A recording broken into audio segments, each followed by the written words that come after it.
MP ఏమంటున్నారు జగన్మోహన్ రెడ్డి గారు, మచిలీపట్నము విజయవాడ గుంటూరు 3 కలిస్తే పెద్ద నగరం అవుతుంది కదా, ఇంకా ఏదో సింపుల్ కట్టండి మన పని జరిగేటట్లు అని అంటున్నారు. ప్రజలందరికీ మేలు జరుగుతుంది కదా, ఫాస్ట్గా పికప్ అవుతుంది, ఖర్చు తక్కువ అవుతుంది అంటే మీకు తప్పు, ఇది తప్పే తప్పు అని చెప్పి ఎంతమంది ఎప్పుడు మైక్ పట్టుకునే వాళ్ళు కూడా మైక్ పట్టుకుంటున్నారు. బాగుంది. మాకు ఒక సందేహం ఏమంటే తప్పు కదా, మళ్ళీ తప్పు అయినప్పుడు టీడీపీ ఆఫీస్ ఎక్కడ కట్టినారండి, జనసేన ఆఫీస్ ఎక్కడ కట్టినారండి?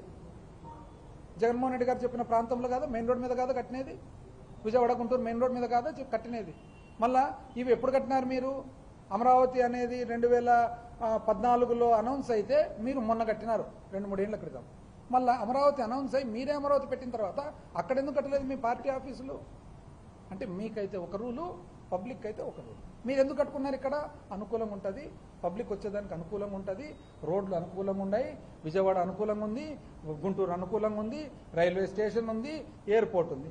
మళ్ళా ఇప్పుడు రాజధాని దగ్గర పోయేతోళ్ళు సామాన్య మానవుడు కదా, ఆఫీసులకు పోయేతోళ్ళు వాళ్ళకి లేదా? వాళ్ళకొద్దా? మీ పార్టీలు ఆఫీసులు ఇక్కడనే పెట్టుకుంటారా?